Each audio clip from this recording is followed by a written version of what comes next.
Hey guys, Flight here again. We're going to be going over hard mode Bulo, try to get it a little bit slower and take a look at everything.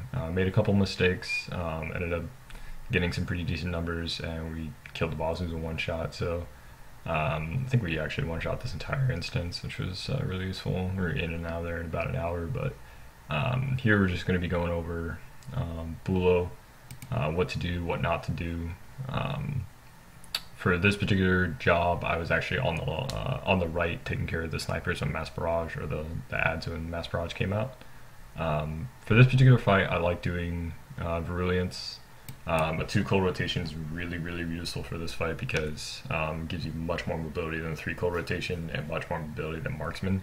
However, you can do Marksman if you're familiar with it. Marksman does have mobility, it's just a little bit harder. You have to move every time you follow through up. Virulence, in my opinion, you got those blocks of instant cast, dot dot, weakening blast, takedown, where you have, 6 seconds to just move around and fuck around and do whatever you want. So for I think Virulence is a lot better for this fight.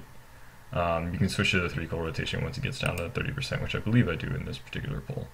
But yeah, you see me positioning over here on the right in case ads come out. I can take care of them with Mass Barrage, and nobody really has to worry about it. Although I think I fucked that up. Yeah, for an opener, you can do the 3 cold opener if you have all the buffs come out. Like we got, I think 3 of them in this pull, but yeah, me and 7 didn't get it. But the rest of the raid got it. If you've got class buffs, then 3 colds just fine. But yeah, here we're kind of in a bad position because our healer ends up placing the circle over on our left, kind of in the middle. If you see the purple going down right there, places it badly, which means the tank who is up there has to drag the ads all the way through here. And if, let's see right there we had one of the other DPS actually pull and take. Probably just due to aggro, but he pulled and he's got Shotgun Blast now. If he didn't have Shotgun Blast, the other tank who's over here would have pointed the Shotgun Blast directly at me in 7 faces. So we're actually in a bad position. However, both of them screwed up. The circle was actually supposed to be over here, and we never would have been in the way. So kind of ended up working anyway. But yeah, just keep going and. It's really just rinse and repeat. There's really not much to this fight when it comes to brilliant sniping. You just keep doing the rotation over and over and over again. Kind of boring. Mass Barrage comes out and then you can do a little bit more, play around. My job here is to saturate this entire area where the ads come out. Make sure they're all dead, although I do screw that up. 2 of them get left up, I believe.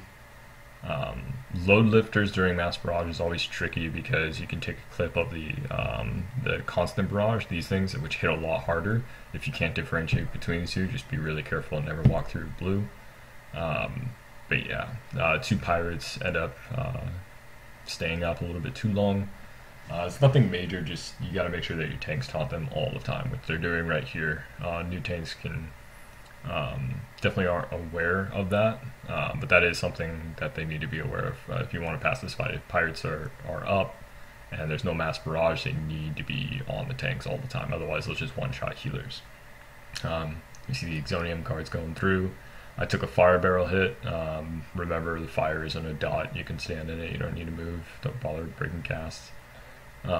More pirates here. I think that's where I diversion them, I think. Can't remember what, but if you want to be a scumbag DPS, you can, dot them up and like suppressive fire if you want. Not recommended. You just end up pulling and dying, but it does give you a little bit extra damage. But yeah, you'll see people with really high parses because of that. Right here, he's actually does this next barrage, so we mop him up, and he's actually under 30%. Right there, I took a hit because we were both in the same area. I probably should have just backed off because he was a tank. He obviously had that entire area. Could have just followed the thing up there. Then it kind of leads to a series of really awful AoEs, and I'm really sorry for the really bad resolution. But yeah, right here, started channeling Cull, and I'm not sure if you can see that because I have terrible resolution, but I started casting Cull, and another healer was like right there, and took a tick, which is really bad. If you fired another barrel at someone, I would have been just dead. So it's really, when you're that low, you have to make sure that you're not around any people, and you'll see that I back up a little bit, make sure that I'm not near anyone in case they get a fire barrel. If they do, I'd just be dead. So they heal me up. At this point, he's really low, so I actually switched to a 3-call. Usually when, it depends on how much DPS you have in the group, but when a boss is down less than 10 or 5%, and you're doing a 2-call rotation, just fall back on a 3-call rotation, because it's just a waste of time to apply dots. If they're not going to fall off naturally on the boss, then you're just wasting GCDs at the end of a phase. So you see I did the 2-call, that's the second one right there. He's at 4%. I just pop a couple lethal shots, and then just go straight into the 3rd call without applying dots, and he's dead. Here, yeah, I took like five barrels just for no reason. Dot up the ads, you can scumbag a little bit. This is how people get like 6 and 7k parses. They kind of leave the ads up a little bit longer. Here we actually tried to kill them, but it despawned like right when we killed it. So yeah, you just mop them up. That's how people get really high parses. I don't really upload those parses. I think I ended this one at about like 4,700 or something like that. And that's perfectly fine for this boss. There's really no need to pollute the leaderboards with 6 and 7k parses that you got spamming on pirates. So, and that's pretty much Bulo.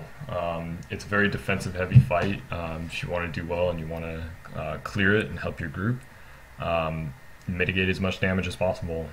Don't stand next to people. There was that one major hit that I took that if I was in a less competent raid group, I would have died, or somebody would have died, and it would have been bad. So definitely don't stack on people unless it's the beginning of the fight. You want to stack, but don't stack on people. Make sure you jump out of the circle. When you get the purple, make sure you wait until you see the blue, or just keep moving away from people and then pop it. But make sure you're also near like the ramp on the stairs and around the tank, so they don't have to go all the way to Africa to kill the pirates. That's pretty much it. As a sniper, you have diversion, and the sniper shield, both of which are amazing against the pirates. Pirates come out, people are relatively low, just pop a sniper shield, be proactive about it. You can't go wrong with the sniper shield when ads are out. When diversion's out, best time to use diversion is when ads come out right after a mass barrage, because they're not going to die from mass barrage. It means they're going to stay up until the tanks take care of them. So diversion then helps the raid group a lot. You can obviously scumbag DPS the ads and just do a ton of AoE and get really high damage, but you run the risk of pulling off the tanks and dying yourself. And the whole phase lasts longer because Bulo is up longer. You're not putting DPS on Bulo, which means he's up longer and healers have to heal more. So this round of operations, Ravagers and Temple, there's a lot of mechanics like that. You can get really, really high stable DPS at the cost of other people working harder, like Malfar, Sword Squadron, Revan. There's a lot of mechanics where if you ignore the mechanics, make it harder on the healers or harder on other DPS, then you can get really high numbers. I don't do it myself unless we're just screwing around or anything like that, but in terms of progression, try to avoid those things. So for Bulo, just burn Bulo. Use stay out, clip your cast to get out of AoEs and stay away from people. Use your defensives for the raid group. And that's pretty much it. And clear the boss.